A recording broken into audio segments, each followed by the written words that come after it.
हरे कृष्णा। सब भक्तों का स्वागत है प्रभुपाद लीलामृत के दूसरे सत्र में। कल के सत्र में हमने चर्चा किया था आमुख पे और आह्वान पे। सतस्वरूप दास गोस्वामी महाराज जो प्रभुपाद जी के वरिष्ठ शिष्य हैं, उनको ये सेवा दी गई प्रभुपाद जी के जीवन चरित्र को लिखने की। और हमने कल सुना कि किस प्रकार से वे नम्र होकर सभी भक्तों से आशीर्वाद मांग रहे हैं, उनके चरणों में प्रार्थना कर रहे हैं कि आप मुझे शक्ति प्रदान कीजिए कि जिससे मैं प्रभुपाद जी के जीवन के बारे में कुछ लिख सकूं। साथ ही साथ उन्होंने स्पष्ट बताया कि ये जो मैं सेवा कर रहा हूं, ये गुरु और गौरांग को प्रसन्न करने के लिए है।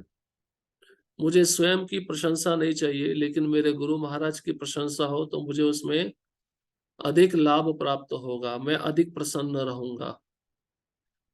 और उन्होंने ये भी कहा कि ये जो ग्रंथ पढ़ेगा तो उसको भक्ति प्राप्त होगी, भगवान के प्रति प्रेम प्राप्त होगा, और भगवान निश्चित रूप से उस भक्त के साथ प्रेम व्यवहार प्रकट करेंगे जो इस ग्रंथ को पढ़ने में रुचि दिखाएगा, इस ग्रंथ को दूसरों को सुनाएगा। तो ये श्रुति फल है। निश्चित रूप से भक्तों का जीवन चरित्र सुनने से, पढ़ने से हमारा भक्ति में वर्धन होता है, हम कृष्ण को प्रिय बनते हैं, क्योंकि जो कृष्ण का चरित्र दिव्य है उसी प्रकार से उनके शुद्ध भक्तों का चरित्र भी दिव्य है। तो आज हम प्रकरण 1 पे चर्चा करेंगे। ये बचपन है प्रभुपाद जी का, वे किस प्रकार से जन्म लिए और कौन कौन सी बाल लीलाएं किए, उसके विषय में बहुत ही सुंदर वर्णन सतस्वरूप दास गोस्वामी महाराज इस प्रकरण 1 में कर रहे हैं। प्रकरण 1 बचपन। हम सोते सोते हम सोते होते और पिताजी आरती करते होते। घंटी की टन टन सुनकर हम जग जाते और देखते कि वे कृष्ण को नमन कर रहे हैं। शिल प्रभुपाद जी। प्रभुपाद जी क्या कहते हैं, हम सो रहे होते और हम घंटी की आवाज सुनकर जग जाते। और निश्चित रूप से जब जग जाते तो घंटी कौन बजा रहा था, हमारे पिताजी बजा रहे थे। हमने देखा वे कृष्ण की पूजा कर रहे हैं, कृष्ण को नमस्कार कर रहे हैं। तो घंटी की आवाज सुनकर जागना कितना शुभ माना जाता है, आप सोचिए। ये जो घंटी है भगवान की आरती में बजती है तो ये साम वेद के मंत्रों की ध्वनि प्रकट करती है। इसलिए घंटी का बजना भगवान को भी बहुत प्रिय होता है। जैसे कोई पुजारी होता है, जब गर्भगृह में प्रवेश करता है तो उसको पहले घंटी बजानी चाहिए, घंटी बजाकर प्रवेश करना चाहिए। घंटी का जो धुन होता है, आवाज होता है, भगवान को बहुत ही प्रिय लगता है। और घंटी निश्चित रूप से सामवेद के मंत्रों का उच्चारण करती है, एक प्रकार से भगवान का यह गुणगान कहलाता है। जन्माष्टमी का दिन था। आज से कोई 5000 वर्ष पहले भगवान श्री कृष्ण के अवतार ग्रहण करने के उपलक्ष्य में मनाए जाने वाले वार्षिक उत्सव का दिन। कलकत्ता के निवासी, जिनमें अधिकतर बंगाली और अन्य भारतीय थे, किंतु जिनमें कई मुसलमान और कुछ अंग्रेज भी थे, उत्सव मना रहे थे और भगवान कृष्ण के मंदिरों के दर्शनार्थ नगर की सड़कों पर इधर उधर घूम रहे थे। आधी रात तक व्रत रखने वाले भक्त वैष्णव हरे कृष्ण कीर्तन कर रहे थे और श्री कृष्ण के जन्म और कार्यकलापों के संबंध में श्रीमद् भागवतम का पाठ सुन रहे थे। वे रात भर व्रत, उपवास, कीर्तन और पूजा पाठ करते रहे। तो कौन सा दिन था? जन्माष्टमी का दिन था। यह प्रभुपाद जी के जन्म से एक दिन पहले की बात है।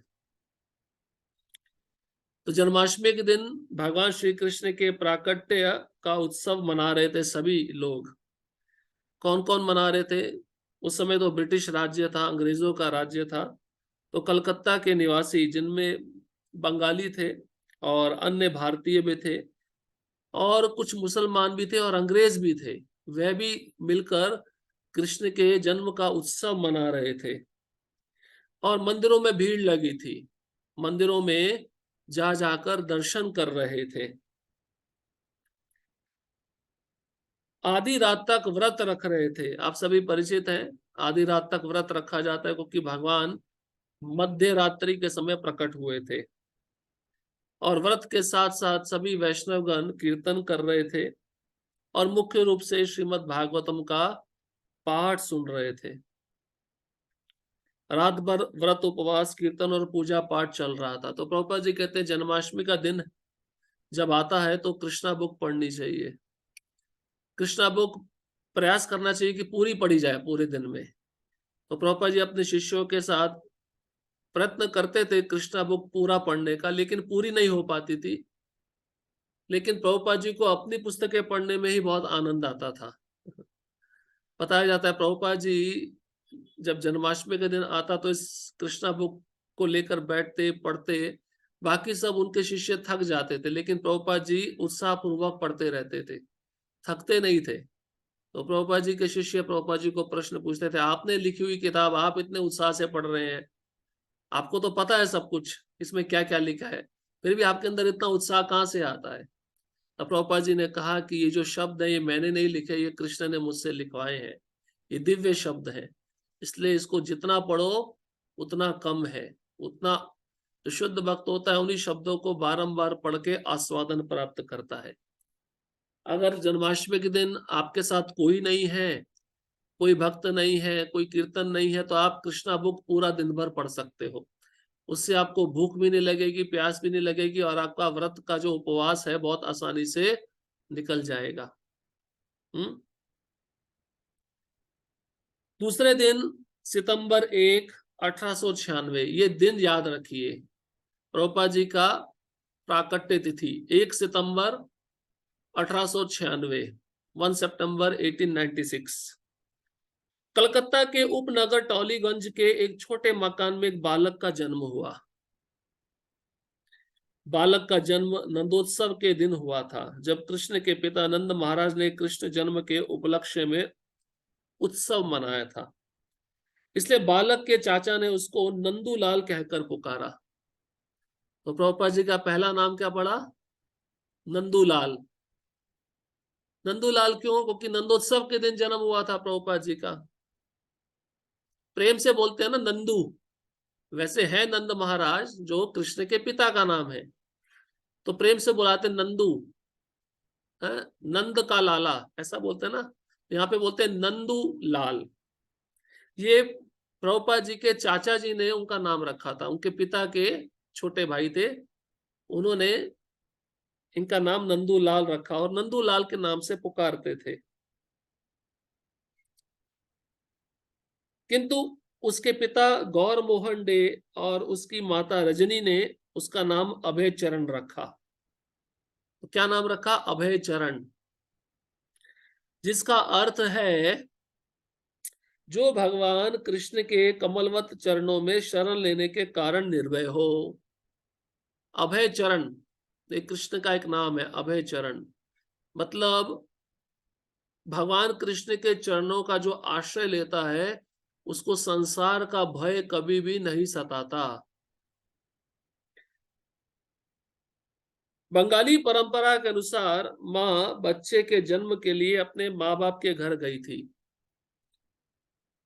अतएव अभय चरण का जन्म अपने पिता के घर से कुछ मील दूर आदि गंगा के तट पर मिट्टी की दीवारों से बने और खपरेल से छाए और कटहल वृक्ष के नीचे स्थित 2 कमरों वाले एक छोटे से मकान में हुआ। कुछ दिन बाद अभय अपने माँ बाप के साथ अपने घर 151 हरिसन रोड आ गए। तो पहले के जमाने में प्रथा होती थी कि जब कोई स्त्री गर्भवती है तो अपने बच्चे को जन्म देने के लिए अपने माता पिता के घर जाती है।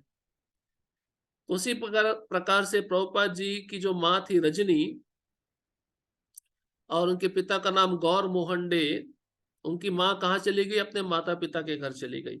और ये गौर मोहन डे के घर से ज्यादा दूरी पे नहीं था, बहुत नजदीक था। और उस घर का भी वर्णन किया है।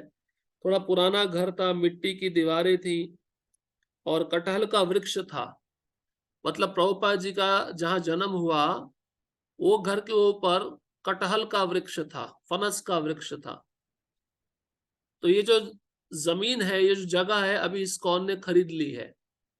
अब वहां पे इस्कॉन बड़ा विशाल मंदिर बनाने जा रहा है। तो जन्म देने के बाद जो अभय की माँ है रजनी, वह अपने पुत्र अभय को लेकर वापस घर आ गई। एक ज्योतिषी ने बालक की जन्म कुंडली बनाई और परिवार के लोग उसके शुभ लक्षणों से बहुत प्रसन्न हुए। ज्योतिषी ने विशेष भविष्यवाणी की, ये बालक जब 70 वर्ष का होगा तब यह समुद्र पार जाएगा,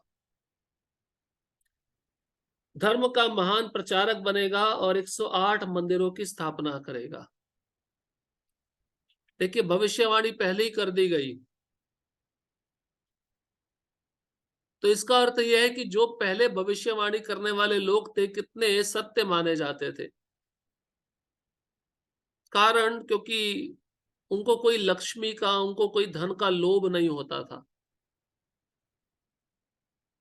हमेशा दूसरों का हित सोचते थे, दूसरों का अच्छा सोचते थे। तो ये सद्गुण होने के कारण ऐसे लोगों में उनकी जीवा पे आके सरस्वती बैठती थी और जो भी वह बोलते थे वो सत्य हो जाता था। तो जन्म कुंडली जिसने बनाई प्रभुपाद जी की, अभय की, जब अभय जन्म लिए तो उसने स्पष्ट कहा कि ये बहुत ही शुभ लक्षणों से जन्म लिया है।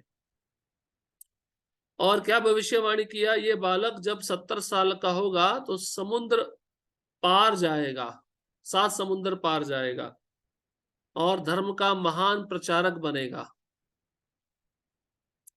धर्म का महान प्रचारक मतलब भगवत गीता भागवतम का प्रचार करेगा और 108 मंदिरों की स्थापना करेगा। तो ये जन्म लेते ही भविष्यवाणी कर दी गई थी। और अगर आज हम कोई कुंडली बनाए किसी ज्योतिषी से और वो ज्योतिषी भी झूठा है, कुंडली भी कभी कभार झूठी निकल आती है, सत्य नहीं होता। तो इस प्रकार से प्रभुपाद जी वे सब कार्य करके दिखाए जो भविष्यवाणी ज्योतिषी ने किया था। पहले के लोग बहुत ही सत्यवादी होते थे, धर्म के मार्ग पे चलते थे, किसी के प्रति द्वेष नहीं करते थे। सद्गुण आने के कारण ऐसे ज्योतिषों में भी सरस्वती आके निवास करती थी और जो भी वह बोलते थे वह सत्य होता था। अभय चरण डे ऐसे भारतवर्ष में पैदा हुए थे जो विक्टोरियन साम्राज्यवाद से आक्रांत था। विक्टोरियन साम्राज्यवाद मतलब अंग्रेजों का राज्य था। प्रभुपाद जी 1896 में जन्म लिए थे, तब अंग्रेजों का राज्य था भारत पर। कलकत्ता भारत की राजधानी थी। वाइस रॉयल ऑफ एलिगन और किनक किनकडाइन का मुख्यालय और अंग्रेज साम्राज्य का दूसरा नगर। तो अभी तो भारत की राजधानी दिल्ली कहलाती है ना, तो अंग्रेज जब राज्य करते थे तब भारत की राजधानी कलकत्ता होती। यूरोपीय और भारतीय अलग अलग रहते थे, यद्यपि कारोबार और शिक्षा में उनका मेल जोल होता था। तो अंग्रेज लोग अलग रहते थे और भारतीय लोग अलग रहते थे, लेकिन जब कारोबार करना होता था, शिक्षा पढ़नी होती थी, तो दोनों साथ साथ आ जाते थे। अंग्रेज अधिकतर मध्य कलकत्ता में रहते थे, जहां उनके अपने थिएटर थे, घुड़दौड़ के मैदान थे, क्रिकेट के मैदान थे और सुंदर यूरोपीय भवन थे। जब अंग्रेज लोग आए तो उन्होंने ये सब सुविधा वहां पे बनाई। तो कलकत्ता का जो मध्य भाग था उसमें अंग्रेज लोग रहते थे, जहां उन्होंने अपनी सुख सुविधा के लिए सिनेमा के थिएटर बना रखे थे, घुड़सवारी के लिए मैदान बना रखे थे और क्रिकेट खेलने का बहुत शौक था अंग्रेजों को। तो क्रिकेट खेलने के सुंदर मैदान बनाए हुए थे। और जो भारतीय लोग हैं वह कलकत्ता के उत्तरी भाग में रहते थे, मतलब उत्तर नॉर्थ की साइड में। और देखिए तब संस्कृति कैसी होती थी, पुरुष धोती पहनते थे और स्त्रियां साड़ी। अभी तो आप गांव में भी जाओगे तो पुरुष धोती पहनना छोड़ दिया है, माताएं भी साड़ी पहनना छोड़ दिया है। अभी सब विचित्र हो गया है। अंग्रेज राज के प्रति स्वामी भक्त रहते हुए वे अपने परंपरागत धर्म और अपनी संस्कृति का अनुगमन करते थे। अंग्रेजों का राज्य था, फिर भी भारतीयों ने अपनी संस्कृति को नहीं छोड़ा था। अब देखिए अंग्रेज लोग हमारी संस्कृति को स्वीकार कर रहे हैं। हाँ, धोती कुर्ता पहनते हैं, साड़ी पहनते हैं, मांस भक्षण खाना छोड़ दिया। अभी धीरे धीरे वो हमारे धर्म को स्वीकार कर रहे हैं और हम उनके धर्म के प्रति आकृष्ट होकर अपने धर्म का त्याग कर रहे हैं। लेकिन तब भी जब प्रभुपाद जी जन्म लिए थे तब भी वैदिक संस्कृति बची हुई थी और सभी वैदिक संस्कृति के नियमों का बहुत अच्छे से पालन करते थे। अभय का घर 151 हरिसन रोड उत्तरी कलकत्ता के भारतीय खंड में था।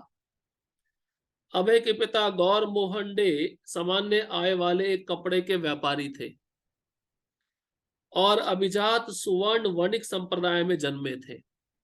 तो क्या कारोबार था अभय के पिता का? कपड़े के व्यापारी। और इनकी जाति का नाम भी क्या था? सुवर्ण वणिक। इनके संप्रदाय का नाम था, जिस संप्रदाय में वे जन्मे थे। किंतु उनका संबंध संपन्न मल्लिक परिवार से था। किनका? अभय का, अभय के पिता का, गौर मोहन डे का। अब ये मल्लिक परिवार से जुड़ना मतलब क्या है? जो सैकड़ों वर्षों से अंग्रेजों के साथ सोने और नमक का व्यापार करता आया था। तो अंग्रेजों के साथ व्यापार चलता था, ट्रेड चलता था नमक और सोने का। तो ये मल्लिक संप्रदाय, मल्लिक परिवार सैकड़ों वर्षों से अंग्रेजों के साथ नमक और सोने का व्यापार कर रहा था। मल्लिक मूलतः डे परिवार के सदस्य थे।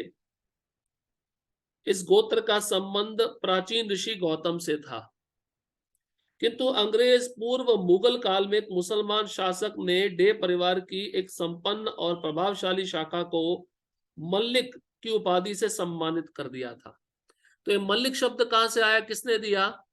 यहाँ पे बताते हैं, जब मुगलों का राज्य था तो एक मुसलमान शासक ने ये जो डे परिवार था इसको मल्लिक की उपाधि दे दी। और इनका जो गोत्र था वो गौतम ऋषि का गोत्र था। जैसे कर्मी लोग होते हैं ना, हमें कोई पिंडदान देना हो तो पूछते हैं आपका गोत्र क्या है। कोई कहता है कश्यप, कोई कहता है गौतम, कोई कहता है भारद्वाज। ये सप्त ऋषियों के नाम है जिससे पूरे संसार में जीव जन्म लिए हैं। लेकिन जब कोई जीवात्मा भगवान कृष्ण की सेवा करता है, उनकी शरण में आता है, तो उसका गोत्र अच्युत कहलाता है। फिर उसको अपना कर्मी गोत्र बताने का आवश्यकता नहीं है।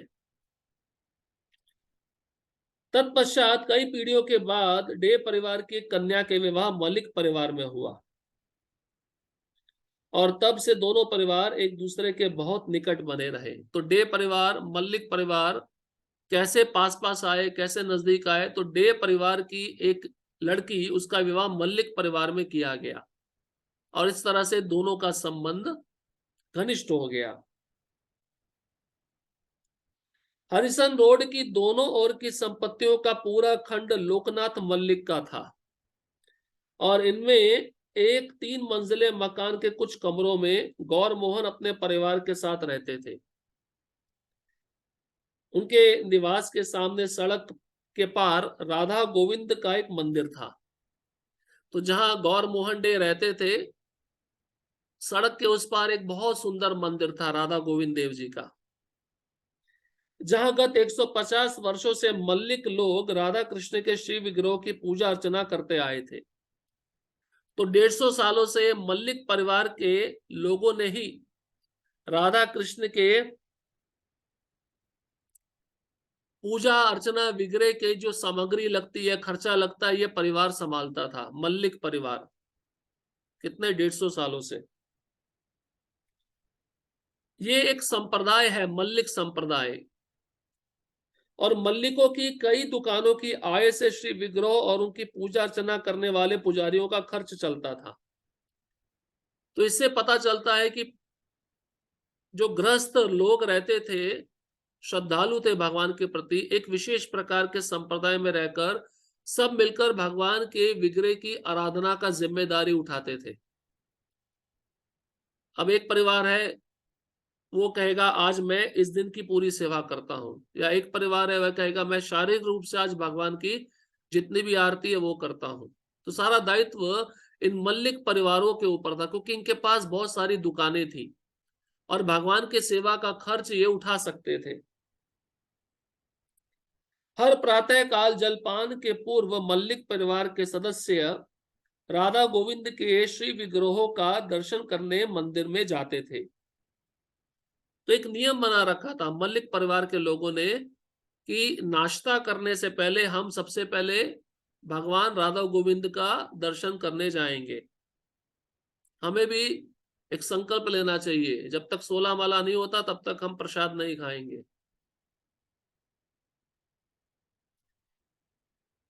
अब क्या क्या लेके जाते थे भगवान के लिए? देखिए, भगवान के पास जब भी जाना होता है, मंदिर की तरफ जब भी हमारे कदम बढ़े, तो हमें खाली हाथ नहीं जाना चाहिए। तो मल्लिक परिवार भगवान राधा गोविंद के विग्रह की दर्शन करने के लिए जब भी जाता था, उनके साथ में क्या क्या होता था? वे एक बड़े थाल में भात, कचौरियां और सब्जियां रखकर शिव विग्रह को अर्पित करते और तब प्रसाद के रूप में उनका वितरण सवेरे पास पड़ोस से आने वाले दर्शनार्थियों में करते थे। अब बहुत ज्यादा मात्रा में सामग्री ले लिया और बना लिया और भगवान को अर्पित किया, स्वयं नहीं खाया। वहां से जितने भी दर्शनार्थी आते थे, उनको वह प्रसाद के रूप में वितरण कर देते थे। अब उनमें से एक छोटा सा बालक था, उसका नाम था अभय चरण, जो दर्शन करने आता था, उसको भी प्रसाद मिलता था। अभय चरण नित्य प्रति के दर्शनार्थियों में थे। मतलब रोज ये छोटा बालक दर्शन करने के लिए आता था। अब स्वयं तो चल नहीं सकता था, लेकिन कैसे आता था उसका भी आगे वर्णन है।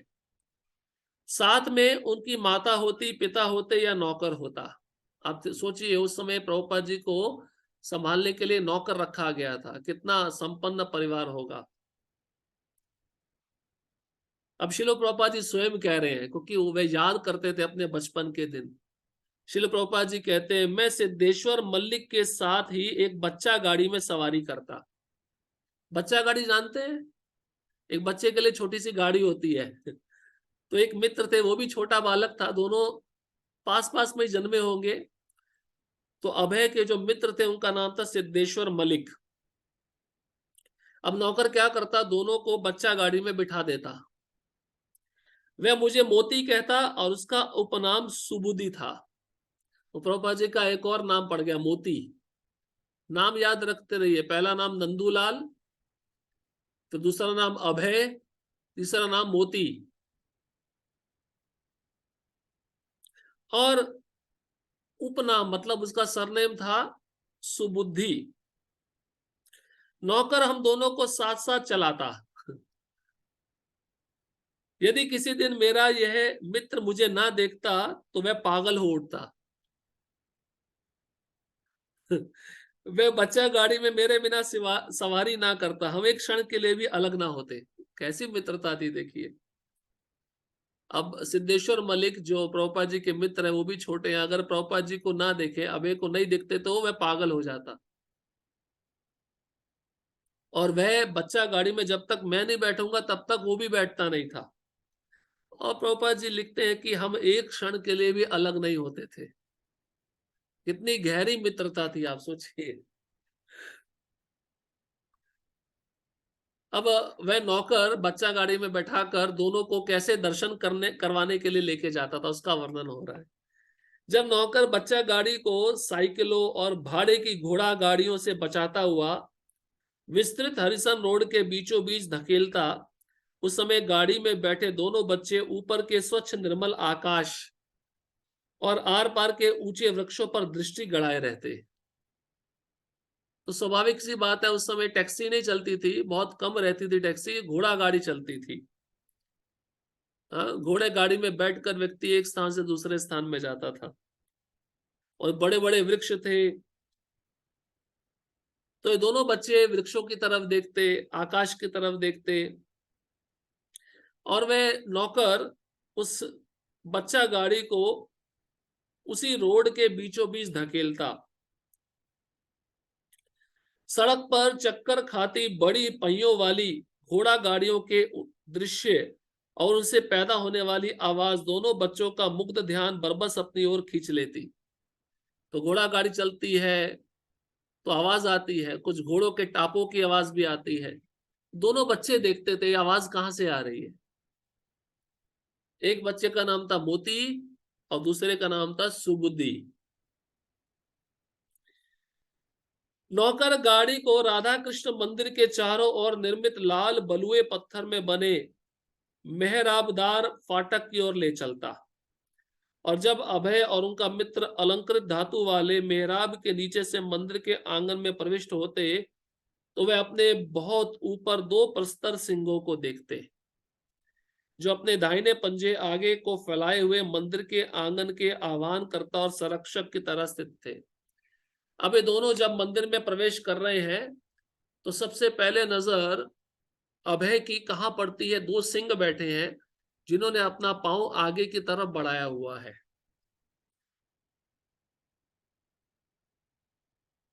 एक तरह से ये सिंह उस मंदिर के संरक्षक की तरह खड़े हुए हैं।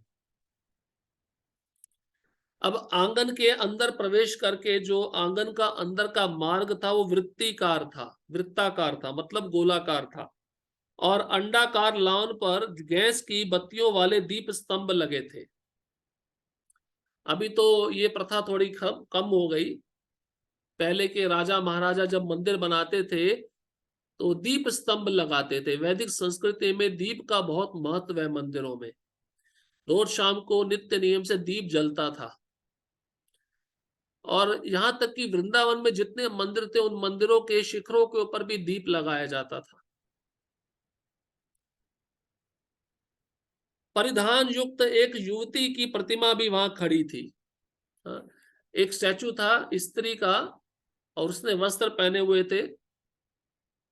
तो इस प्रतिमा को भी ये छोटा बालक मोती जो अभय है वो देखते थे ध्यान पूर्वक। इसलिए मंदिर में जब जाते हैं तो हर वस्तु ध्यान पूर्वक देखनी चाहिए, और मुख्य रूप से भगवान को तो बहुत ध्यान पूर्वक दर्शन करना चाहिए। जैसे अब आगे मोती करेंगे, उसका वर्णन आएगा। तेजी से चहकते हुए गौरीय झाड़ियों और वृक्षों में फुदकते रहते या एक एक करके जमीन में चोंच मारते हुए घास में इधर से उधर कूदते रहते। गौरीय मतलब चिड़िया। तो प्रभु मोती जो थे छोटे थे, और चिड़िया को भी देखते। चिड़िया बड़ी तेजी से वृक्ष के अंदर घुस गई, वृक्ष के बाहर आ गई और अपनी चोंच घास में मार रही है, इधर उधर कूद रही है। ये सब दृश्य मोती देख रहे हैं। कबूतर समूह गान में गुटरगू करते रहते, फिर कभी अचानक वे अपने पंखों को फड़फड़ाते हुए ऊपर उड़ जाते और उसके बाद या तो किसी दूसरे ठिकाने पर जा बैठते या नीचे आंगन में उतर आते। सादी सूती साड़ियां और सफेद धोतियां पहने हुए इधर उधर आते जाते बंगालियों से तरह तरह की ध्वनियां उठ रही होती। कोई बच्चा गाड़ी के पास तनिक रुककर काली चमकदार आंखों वाले स्वर्णिम चमड़ी वाले बच्चों को पुचकारता, किंतु अधिकतर लोग तेजी से चलते हुए मंदिर में प्रवेश कर जाते। तो वहां का वातावरण कैसा था? कबूतर गुटरगू कर रहे थे और कभी अपने पंखों को फड़फड़ा रहे थे, कभी उड़ जाते, कभी एक स्थान से दूसरे स्थान चले जाते। और सादी सूती साड़ियां स्त्रियों ने पहनी थी, सफेद धोतियां पुरुषों ने पहनी थी, और ये बंगाली इस तरह के पोशाक पहनकर इधर उधर तरह तरह की ध्वनियां निकाल रहे थे। ध्वनि समझते हैं? जैसे बंगाल में इसको पवित्र कहा जाता है, जब माताएं उल्लू ध्वनि निकालती हैं। वो ध्वनि जब निकल रही थी तो मोती ध्यान से सुन रहे थे ये सब क्या हो रहा है। छोटा बालक होता है, इन दृश्यों को देखता है, बड़ा अचंभित हो जाता है। लेकिन अधिकतर लोग मंदिर के अंदर भगवान के दर्शन के लिए जा रहे थे।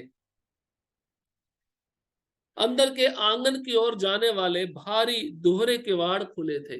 तो दो दरवाजे थे, बहुत भारी थे, दोनों खुले हुए थे, और नौकर ने बच्चा गाड़ी को 1 फुट नीचे की सीढ़ी पर धीरे से उतारा और गैलरी से आगे बढ़कर उसे दूसरी सीढ़ी पर उतारा, और फिर वह सूर्य के प्रकाश से चमचमाते मुख्य आंगन में प्रविष्ट हुआ। तो बच्चा गाड़ी चल रही है। अब बच्चा इतना दूर कैसे जाएगा? वो नौकर क्या कर रहा है, बच्चा गाड़ी लेके दोनों को बिठाकर अंदर तक लेके जा रहा है। थोड़ी सीढ़ियां आई है तो बच्चा गाड़ी को थोड़ा सा उठा लेता है, फिर चलाता है, फिर सीढ़ी आते उठा लेता है, फिर चलाता है। इस तरह से वो मंदिर के अंदर प्रवेश कर गए। अब मंदिर में प्रवेश करते ही क्या देखा मोती ने? वहां उन्होंने 4 फुट स्तंभ पर आसीन गरुड़ की पत्थर की बनी एक प्रतिमा देखी। 4 फुट स्तंभ पर, स्तंभ मतलब खंबे पर गरुड़ की मूर्ति थी, पत्थर की बनी हुई थी, 4 फुट। और कैसे दिख रहे थे गरुड़? विष्णु के वाहक गरुड़, जो आधा मनुष्य और आधा पक्षी है। गरुड़ का एक नाम है खगेंद्र। खग मतलब पक्षी, पक्षियों का राजा गरुड़, उसको कहते हैं खगेंद्र। तो ये आधे मनुष्य हैं और आधे पक्षी हैं। कैसे? दिखने में मनुष्य है लेकिन पीछे जो पंख है वो पक्षी की तरह है। और एक घुटने पर झुके थे, उनके हाथ प्रार्थना में जुड़े थे, उनकी चोंच बाज पक्षी की तरह मजबूत थी और पंख पीछे की ओर खींचे थे। तो गरुड़ जी का वर्णन कर रहे हैं मोती। मोती मतलब अभय। बच्चा गाड़ी पत्थर से बने आंगन को बुहारते और धोते हुए 2 नौकरों से आगे बढ़ी। अब आंगन के पार मंदिर केवल कुछ कदम दूर रह गया था। तो गरुड़ जी भगवान का सदैव दर्शन करते हैं। एक घुटने पे बैठे हुए होते हैं, दोनों हाथ जोड़े हुए होते हैं, उनके पंख हवा में उड़ रहे होते हैं। तो मंदिर कुछ ही दूरी पर था। तो सबसे पहले गरुड़ जी का दर्शन किया अभय ने। स्वयं मंदिर क्षेत्र जो दर्शक मंडप की तरह खुला था, ऊंचा चबूतरे जैसा था, जिसके ऊपर 15 फुट ऊंचे मजबूत खंभों पर टिकी पत्थर की छत थी। तो मंदिर का जो टेम्पल हॉल था वो 15 फीट ऊंचा था। 15 फुट, 15 फुट ऊंचा था। उस छत 15 फुट के ऊपर थी। दर्शक मंडप की बाईं ओर के सिरे पर उपासकों की भीड़ आसन पर विराजमान श्री विग्रह का दर्शन करती हुई खड़ी थी। दर्शक मंडप मतलब दर्शन करने का स्थान। नौकर बच्चा गाड़ी को और निकट ले गया। उसने दोनों बच्चों को बाहर निकाला और हाथ पकड़कर आदर पूर्वक वह उन्हें अर्चा विग्रह के सम्मुख ले गया। किनको? अभय जो मोती हैं और दूसरे सिद्धेश्वर मलिक सुबुदी जो उनके मित्र हैं। दोनों छोटे छोटे बालक हैं। तो नौकर ने एक का हाथ पकड़ा और दूसरे का हाथ पकड़ा, बच्चे गाड़ी से दोनों को बाहर निकाला और उनको दर्शन कराने के लिए ले गया। अब प्रभुपाद जी देखिए क्या लिखते हैं। शिल प्रभुपाद, राधा गोविंद मंदिर के द्वार पर खड़े होकर राधा गोविंद की मूर्ति के सामने प्रार्थना करना मुझे स्मरण है। मैं घंटों मूर्ति को देखा करता। तिरछे नेत्रों वाली वह मूर्ति कितनी सुंदर थी। अब ये क्या लिख रहे हैं अपने मनोभावों में? मैं दर्शन कितने समय तक करता? घंटों तक। छोटे से बालक है, हमारा दर्शन अंदर जाते ही प्रणाम करते ही 2 मिनट खड़े होते पूरा हो जाता है। और बाबा जी अपना अनुभव लिख रहे हैं कि ये तिरछे नेत्रों वाली मूर्ति बहुत सुंदर थी। इसलिए कृष्ण मतलब सर्व आकर्षक, सबको अपनी ओर आकर्षित करते हैं। अभी और भी सुंदर वर्णन चल रहा है, सुनिए ध्यान से। अभी अभी स्नान किए हुए तरोताजा और विभूषित राधा और गोविंद अब महकते हुए फूलों वाले कलशों के बीच चांदी के सिंहासन पर विराजमान थे। चांदी का सिंहासन था भगवान के लिए और बहुत सुंदर महकते हुए फूलों से श्रृंगार किया हुआ था। गोविंद लगभग 1.5 फुट लंबे थे। 1.5 फुट मतलब 18 इंच। प्रभुपाद जी ये भी लिख बता रहे हैं। और राधा रानी जो उनकी बाईं ओर खड़ी थी कुछ छोटी थी। कुछ छोटी मतलब 1-2 इंच छोटी होगी। जैसे कृष्ण 18 इंच के हैं तो राधा रानी 16 इंच की होगी। देखिए अभी विशेष बात आ रही है। प्रभुपाद जी लिखते हैं दोनों स्वर्ण निर्मित थे, दोनों सोने की मूर्तियां थी। तो 150 वर्ष पूर्व, 100 वर्ष पूर्व आप सोचिए सारी मूर्तियां सोने की हुआ करती थी। तो इससे पहले जब मुगल आने से पहले हमारे मंदिरों में कितना वैभव हुआ करता था, कितना ऐश्वर्य हुआ करता था। ये सब मुगलों ने, अंग्रेजों ने मंदिरों से भी सब चुरा लिया। तो सोने की मूर्तियां थी दोनों, गोविंद देव जी की और राधा रानी की सोने की मूर्ति थी। अगर हम अपने मंदिर में राधा श्याम सुंदर की सोने की मूर्ति रख दें और पता चल जाए, क्या होगा? रात को गायब हो जाएंगे भगवान। राधा और गोविंद दोनों एक ही सुंदर टेढ़ी नृत्य भंगिमा में थे। दोनों ही टेढ़ी भंगिमा में थे। ये विशेष मूर्ति थी। जैसे कृष्ण तो टेढ़ी भंगिमा में होते ही है, लेकिन राधा रानी भी टेढ़ी थी। दाहिनी टांग घुटने पर मुड़ी हुई और दाहिना पग बाएं पग के आगे स्थित था। त्रिभंग ललितम, भगवान 3 जगह से टेढ़े हैं। तो नीचे का जो चरण कमलों का भाग रहता है, भगवान सबसे पहले वहां से टेढ़े होते हैं, उनके घुटने मुड़े हुए होते हैं, और दाहिना पांव बाएं पांव के आगे रहता है। अब क्या क्या पहना था वो भी वर्णन है। चमकदार रेशम की साड़ी में सजी राधा रानी लाल वर्ण की हथेली वाले दाहिने हाथ को आशीर्वचन की मुद्रा में ऊपर उठाई थी।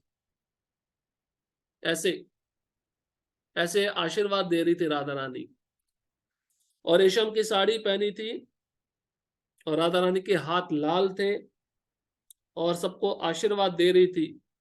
आशीर्वचन की मुद्रा थी। और रेशमी कुर्ते और धोती में सजे कृष्ण सुनहरी बांसुरी बजा रहे थे। बांसुरी भी सोने की थी। रेशमी कुर्ता था और धोती थी। गोविंद के चरण कमलों पर तुलसी की हरी पत्तियां पड़ी थी, और उन पर चंदन का लेप लगा था। तो तुलसी और चंदन का बहुत ही महत्व है पूजा अर्चना में।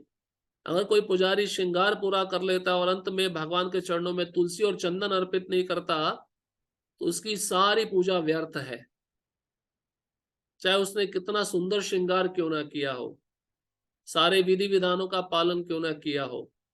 इसलिए अंत में चंदन और तुलसी भगवान को अर्पित करना चाहिए, बहुत ही महत्वपूर्ण है। इससे इसी को अर्पण करने से हमारी पूजा की विधि संपूर्ण होती है, पूरी होती है।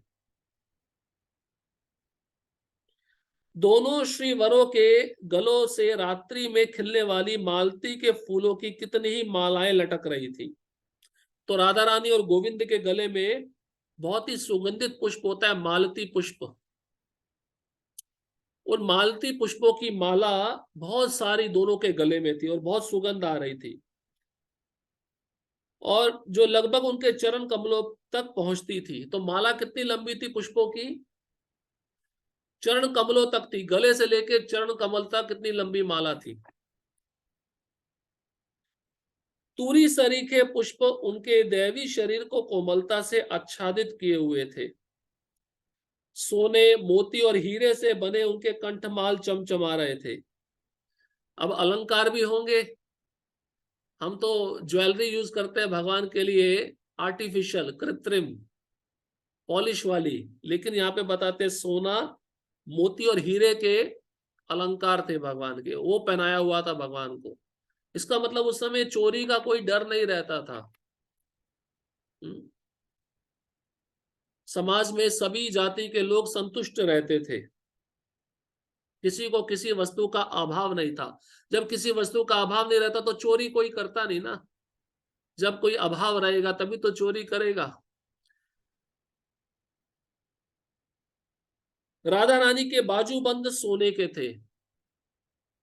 यहाँ पे बाजूबंद, यहाँ पे भी एक गहना पहनाया जाता है जिसको बाजूबंद बोलते हैं, सोने के बाजूबंद थे। और वह कृष्ण के साथ दोनों कंधों पर सुनहरे तारों से अलंकृत रेशम की चादरें ओढ़े थे। तो जो वस्त्र पहनाए हैं रेशमी वस्त्र, प्योर रेशम के, सिल्क, और अलंकार सोना मोती हीरे के बने हुए हैं। उनके हाथों और बालों में सुसज्जित पुष्प छोटे और कोमल थे, और सिरों पर स्थित चांदी के मुकुट रत्नों से जड़े थे। राधा और कृष्ण मंद मंद मुस्कुरा रहे थे। मुकुट चांदी के थे, अलंकार सोने मोती हीरे के थे, वस्त्र रेशमी थे, बाजूबंद सोने का था, और छोटे छोटे बालों में सुंदर सुगंधित पुष्प लटक रहे थे।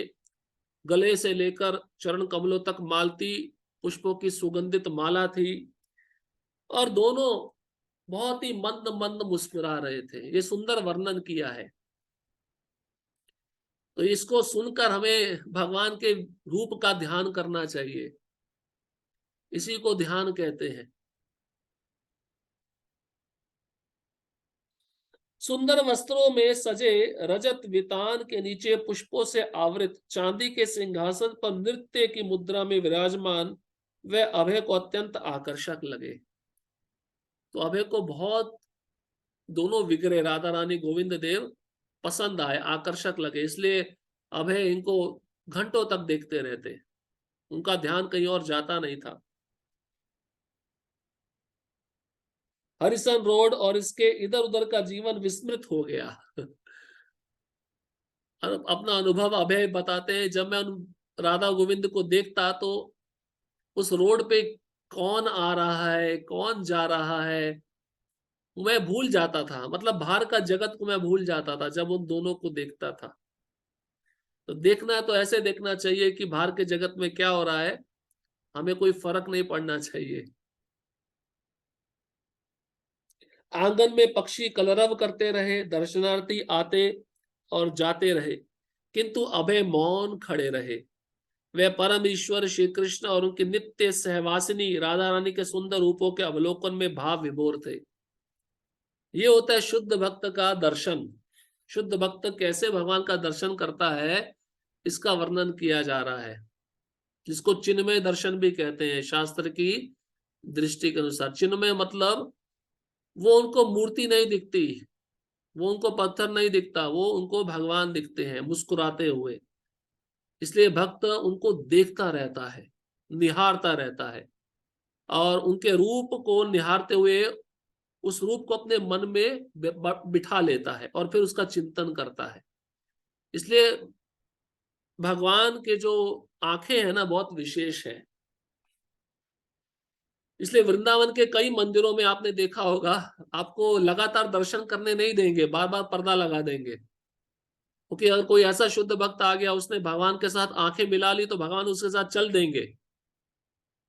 और होता भी है, भगवान चल देते हैं, सुनते नहीं है। उनको जो भक्त पसंद आ जाता है, प्रेम पूर्वक उनका दर्शन करता है, भगवान वहां से निकल जाते हैं, रुकते नहीं है फिर वो। तो इसलिए बार बार पर्दा लगाया जाता है कि वो जो नजर है वो एक टक एकाग्र ना हो भगवान की भक्तों के साथ और भक्तों की भगवान के साथ। लेकिन यहाँ पर अभय कितने प्रेम से दर्शन कर रहे थे। और आगे क्या होता है मंदिरों में, उसका भी वर्णन किया है। तब भक्तों के मंत्रोच्चार और ढोलकों और करतालों के वादन के साथ कीर्तन आरंभ हुआ, मतलब आरती शुरू हो गई। अभय और उनके नेत्र, अभय और उनके मित्र देखते रहे। पुजारियों ने अगरबत्तियां अर्पित की, उनकी धूम तरंगे हवा में उड़ती रही। धूम तरंगे समझते हैं, जब अगरबत्ती दिखाते हैं तो हवा, वो जो होता है ना, क्या कहते, धुआं, वो हवा में उड़ता है। अगर उस धुएं को भी कोई सूंघ ले तो उसके 1000 जन्मों के पाप नष्ट हो जाते हैं, शास्त्र में लिखा है। तब एक प्रज्वलित दीप चढ़ाया गया, फिर एक शंख, एक रुमाल, एक पुष्प, एक चावल और एक मोरपंख। अंत में पुजारी ने ऊंचे स्वर में शंख बजाया और आरती का विधान समाप्त हुआ। तो प्रभुपाद जी वो आरती देखते थे, वही आरती का स्टैंडर्ड हमको दिए। सबसे पहले अगरबत्ती, फिर दीप, फिर शंख, फिर अंग वस्त्र मतलब रुमाल, फिर पुष्प, फिर चावर, फिर मोरपंख। नहीं तो अन्य मंदिरों में आप जाओगे, 2 मिनट आरती होगी, खत्म हो जाएगी, कोई कीर्तन करने वाला नहीं। वो एक साउंड सिस्टम है, वो लगा देते हैं, उसमें आरती चलती है, 2 मिनट आरती किया, ढोल बजाया, बस खत्म। लेकिन आरती जो नारद पंचरात्र के अनुसार है, जो नारद मुनि हमको प्रदान किए हैं, उसका विधान यहाँ पे दिया गया है। तो अगर आरती करना है तो इस तरह से करना चाहिए। लगभग इस तरह से आरती करने में 25 से 30 मिनट जाता है, आधा घंटा जाता है। अब आजकल मंदिरों में समय नहीं है किसी के पास जाने के लिए, इसलिए आरती में कोई ज्यादा समय रुकता नहीं है। लेकिन एक स्टैंडर्ड आरती का लगभग आधा घंटा होता है, उसमें ये सब वस्तुएं भगवान को अर्पित की जाती हैं। अब जब अभय 1.5 वर्ष के हो गए, 1.5 साल के हो गए, एक लीला आ रही है, बहुत सुंदर लीला है। जब अभय 1.5 वर्ष के थे तब वह टाइफाइड से बीमार पड़ गए, टाइफाइड हो गया। परिवार के डॉक्टर बोस ने मुर्गी का सूप देने को कहा। तो फैमिली डॉक्टर होता है ना, फैमिली डॉक्टर पे सब विश्वास करते हैं। अब टाइफाइड कैसे जाए? तो डॉक्टर बोस जो फैमिली डॉक्टर था उसने क्या कहा, इसको मुर्गी का सूप पिलाओ, तो ये ठीक हो जाएगा। तो और गौर मोहन डे जो अभय के पिता थे वो तो वैष्णव थे, देखिए उन्होंने क्या कहा, नहीं, गौर मोहन ने विरोध किया, मैं इसे नहीं देने दूंगा। देना है, नहीं तो वह मर जाएगा, ये डॉक्टर बोल रहा है। तुम्हें अपना नियम प्यारा है या अपना पुत्र प्यारा है, दोनों में से निर्णय करो। अब गौर मोहन डे कहते हैं, किंतु हम मांस भक्षी नहीं हैं। गौर मोहन ने तर्क किया, हमारे रसोई घर में मुर्गी नहीं पकाई जा सकती। अब डॉक्टर बोस क्या कहता है, देखो डॉक्टरों के पास भी बहुत सारे उपाय रहते हैं। चिंता न करें, डॉक्टर बोस ने कहा, मैं इसे अपने घर में तैयार करूंगा और एक जार मर्तमान में लाऊंगा, आप केवल हाँ बोल दो। चलो आप मना कर रहे हो, मैं अपने घर में जाकर बनाता हूं मुर्गी का सूप, मैं एक बर्तन में ले आऊंगा, आप मेरे को अनुमति दे दो बस अभय को पिलाने के लिए। गौर मोहन ने ये कहते हुए स्वीकार कर लिया। अब क्या करे, पुत्र की जान बचानी है। यदि यह मेरे बेटे के जीवन के लिए आवश्यक हो, अस्तु। डॉक्टर मुर्गी का सूप ले आए और वह अभय को दिया गया। अभय को तुरंत उल्टी होने लगी। अब किसी ने कभी मांस भक्षण नहीं किया है, अचानक से उसको पिला दिया जाए तो क्या होगा? वो तो बेचारा चक्कर खा के गिर जाएगा, या बेहोश हो जाएगा, या जो पिया है उसको उल्टी कर देगा, वॉमिट कर देगा। तो सत्वगुणी व्यक्ति तमोगुण के बिल्कुल विपरीत होता है। सत्वगुणी व्यक्ति को तमोगुण की कोई वस्तु प्रभावित, आकर्षित नहीं करती। डॉक्टर ने स्वीकार किया, जाने दीजिए, ये ठीक नहीं। तब गौर मोहन ने मुर्गी का सूप बाहर फेंक दिया और अभय मांस खाए बिना ही टाइफाइड से धीरे धीरे ठीक होने लगे। जब अभय के पिता गौर मोहन डे ने देखा कि ये तो उल्टी कर दी है, तो उन्होंने उस मुर्गी के सूप को बाहर फेंक दिया, लेकिन डॉक्टर मना कर रहा था, मत फेंकिए। डॉक्टर रोक रहा था लेकिन उन्होंने नहीं सुना। पर समय बीता और टाइफाइड की बीमारी से अभय मुक्त हो गए, ठीक हो गए। अभय की नानी के घर की छत पर फूलों का एक छोटा सा उद्यान था। अभय की नानी मतलब अभय की जो माँ थी रजनी, वो रजनी की जो माँ थी, उनके घर के ऊपर एक छोटा सा बगीचा था, फूलों का बगीचा। घास थी और कुछ पेड़ थे। अन्य नाती पोतों के साथ 2 वर्ष की आयु के अभय को इन पौधों को हजारे से पानी देने में बड़ा आनंद आता था। तो प्रभुपाद जी गार्डनिंग, गार्डनिंग मतलब उन बाग बगीचे में जाकर पौधों को पानी देना, प्रभुपाद जी को बहुत अच्छा लगता था।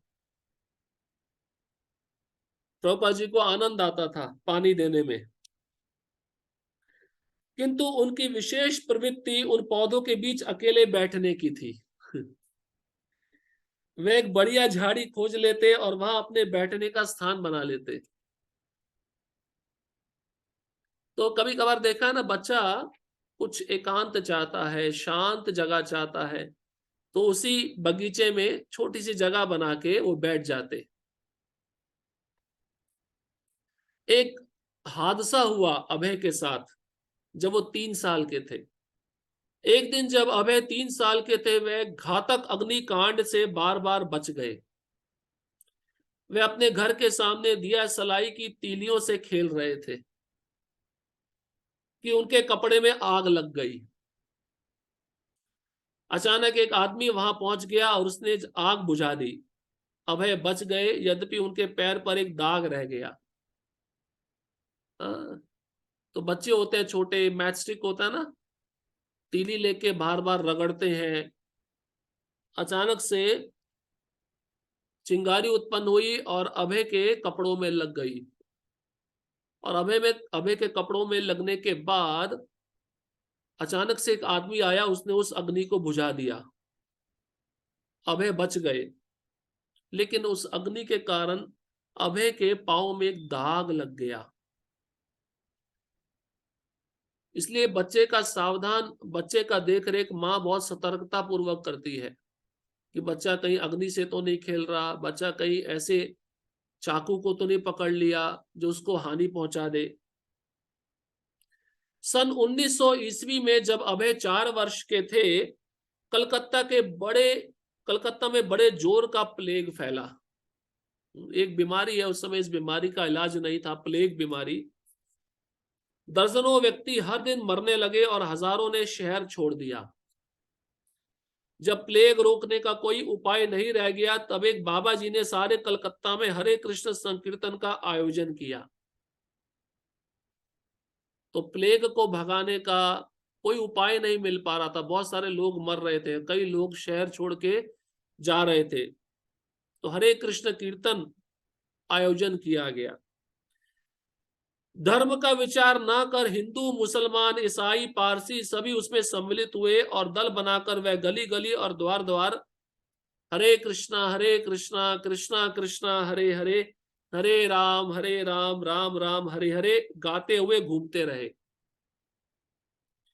यह दल गौर मोहन के घर 151 हरिसन रोड पहुंचा और गौर मोहन ने उत्कंठा पूर्वक उनका स्वागत किया।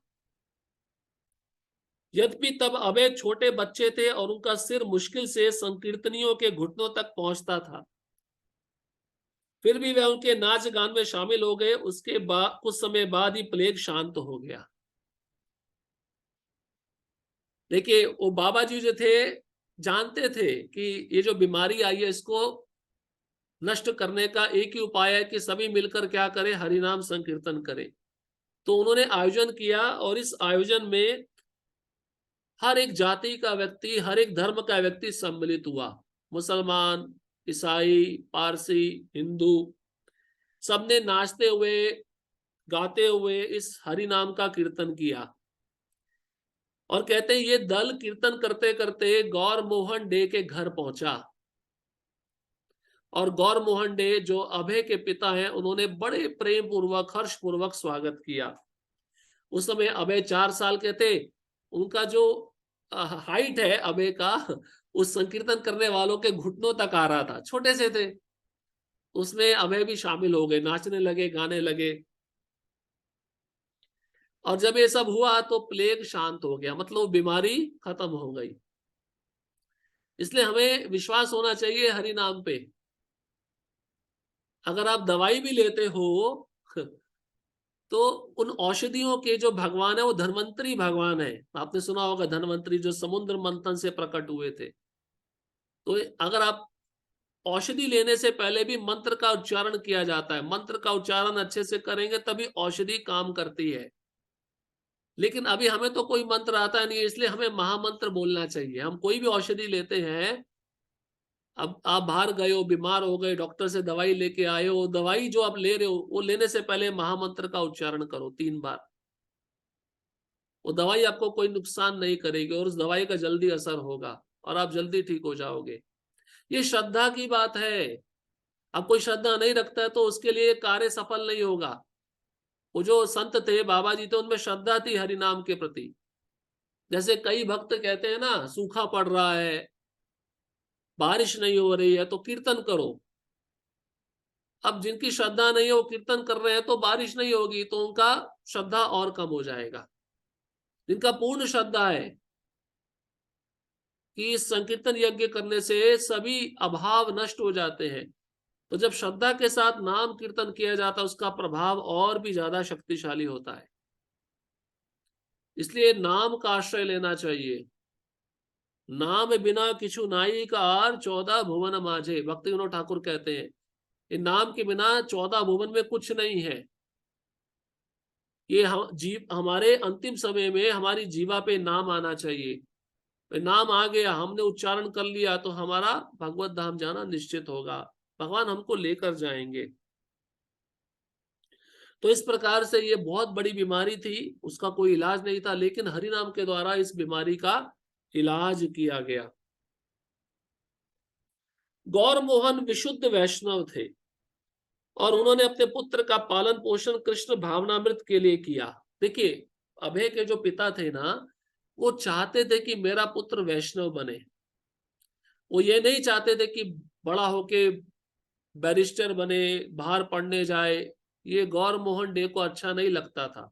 वो तो चाहते थे मेरा पुत्र एक शुद्ध वैष्णव बने, भक्त बने, राधा रानी का शुद्ध भक्त बने। इसलिए बचपन में प्रभुपाद के पिताजी उनको मृदंग ला के देते थे। आपने देखा होगा एक चित्र, जब प्रभुपाद जी अमेरिका गए थे तो मृदंग बजा रहे थे। एक चित्र है बैठा हुआ और स्टूडियो में रिकॉर्डिंग चल रहा है, प्रभुपाद जी महामंत्र गाते हुए मृदंग बजा रहे थे। तो प्रभुपाद जी कहते हैं मैं अपने पिता का बहुत ही कृतज्ञ हूं कि मेरे पिता ने मुझे मृदंग ला के दिया और मेरे को सिखाया भी कैसे मृदंग बजाते हैं। तो प्रभुपाद के पिता का इच्छा था कि मेरे पुत्र का पालन पोषण कृष्ण भावनामृत वातावरण में हो। उनके अपने माता पिता भी वैष्णव थे, इसलिए गौर मोहन ने कभी मांस, मछली, अंडा, चाय या कॉफी का स्पर्श नहीं किया था।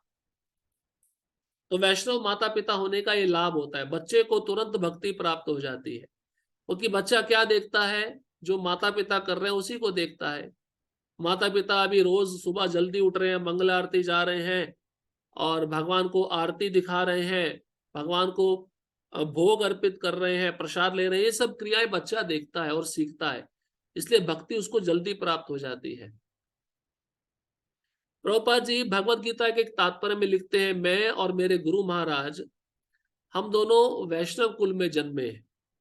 जैसे कृष्ण कहते हैं ना, श्रीमताम शुचि नाम गेहे योग भ्रष्ट भी जायते। जो भक्ति में बहुत ही कम गंभीर होता है उसको श्रीमंत के घर में जन्म मिलता है। जो भक्ति के मध्य में गंभीर होता है, समझ लीजिए 50% गंभीर है, उसको ब्राह्मण कुल में जन्म मिलता है। लेकिन जो 90% गंभीर है भक्ति में, उसको वैष्णव के कुल में जन्म मिलता है। तो प्रभुपाद जी कहते हैं मुझको भी सौभाग्य प्राप्त था, मेरे पिताजी वैष्णव थे और वैष्णव होने के नाते उन्होंने किसी प्रकार का चाय, कॉफी, मछली, मांस, अंडा का स्पर्श नहीं किया। उनका रंग गोरा था और स्वभाव से वह गंभीर थे। अभय अपने पिता के बारे में बता रहे हैं, गौर मोहन डे के बारे में। रात में वे अपनी कपड़े की दुकान बंद करते तो उसके बीच फर्श पर भात का एक कटोरा रख देते। तो वैष्णव होता है, हर एक जीव के प्रति दयालु होता है। चावल का कटोरा क्यों रख रहे हैं जमीन पर? ताकि चूहे उसे खाकर संतुष्ट हो जाएं और भूख के कारण वे कपड़े ना कुतरे। ये भी एक आइडिया है। देखिए, चूहा भी मरा नहीं, वो भी संतुष्ट हो गया, प्रसाद खा रहा है ना चूहा वो। अब पिता वैष्णव है तो वो अन्य प्राणियों को क्या देंगे? प्रसाद ही देंगे। इससे चूहे का भी उद्धार हो रहा है, तो कपड़े का भी नुकसान नहीं हुआ, चूहे का भी उद्धार हो गया और वैष्णव की करुणा भी हो गई। देखिए, एक ही साथ कितनी सारी चीजें हो गई। फिर वह घर लौटते। घर पर वे चैतन्य चरितमृत और वैष्णव बंगालियों के मुख्य धर्म ग्रंथ श्रीमद् भागवतम का पाठ करते। ये दुकान बंद करके जब आते तब की बात है। दुकान खोलेंगे सुबह तब क्या करते थे? उस समय भी बहुत लंबे घंटे समय तक पूजा करते रहते थे। और जब दुकान बंद करके आते तो चैतन्य चरितमृत पढ़ते, श्रीमद् भागवतम पढ़ते, मंत्रोच्चार के साथ माला जपते और भगवान कृष्ण के अर्चा वगैरह की पूजा करते। ये एक वैष्णव गृहस्थ का आदर्श है। एक गृहस्थ को ऐसे रहना चाहिए। वह कोमल स्वभाव और पुत्र वत्सल थे, मतलब प्रभुपाद के प्रति उनको बहुत प्रेम था और अभय को कभी दंड नहीं देते थे। देखिए, कभी भी प्रभुपाद जी भी कहते हैं लेक्चर में अपने शिष्यों को, मेरे पिता ने कभी भी मुझे डांटा नहीं, कभी भी मेरे पे गुस्सा नहीं किया, मेरे को दंड नहीं दिया। मेरी माँ मुझे ज्यादा मारती थी। जब कभी विवश होकर अभय को उन्हें समझाना होता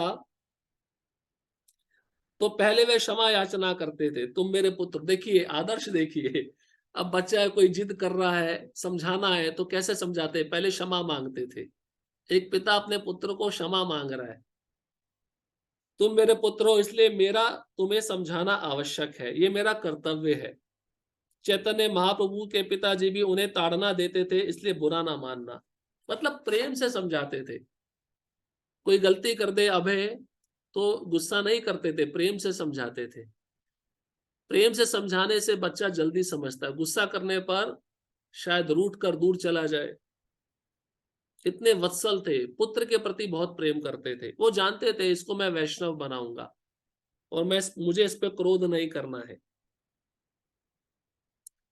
शिल प्रभुपाद जी लिखते हैं, मेरे पिता की आमदनी 250 रुपए से अधिक नहीं थी उस समय। आप सोचिए 250 रुपए से ज्यादा नहीं थी, मतलब 250 रुपए से कम होगी। उस समय 250 रुपए भी कितना होता होगा, आज से 123 साल पहले। ये प्रभुपाद जी 4 साल के हैं तब उनके पिता की आमदनी लगभग उतनी बताई जा रही है, किंतु अभाव का कोई प्रश्न नहीं था। प्रभुपाद जी लिखते हैं, हमारे घर में किसी प्रकार की कोई कमी नहीं थी।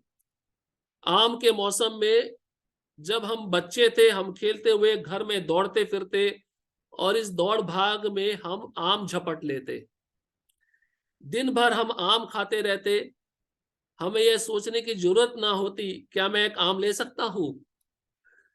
पिताजी बराबर हमारे लिए सदैव भोजन की व्यवस्था करते। तब आम 1 रुपया दर्जन के हिसाब से बिकते थे। 12 आम 1 रुपए के।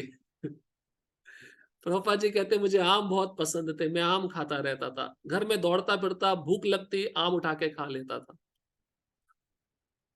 और अभी आम कितना रुपए दर्जन है आप अनुमान लगा सकते हैं। तो इस प्रकार से उनके घर में किसी वस्तु की कोई कमी नहीं थी, बहुत सुंदर जीवन था और वैष्णव वातावरण में वे अपने जीवन का यापन करते थे। तो आगे बहुत सुंदर बातें बताई गई हैं, समय हो चुका है, यहीं पे रुकते हैं। तो अगले हफ्ते मिलेंगे बुधवार को। आप सभी समय पे उपस्थित रहिए। हरे कृष्णा कृष्णा कृष्णा हरे हरे, हरे राम राम राम हरे हरे।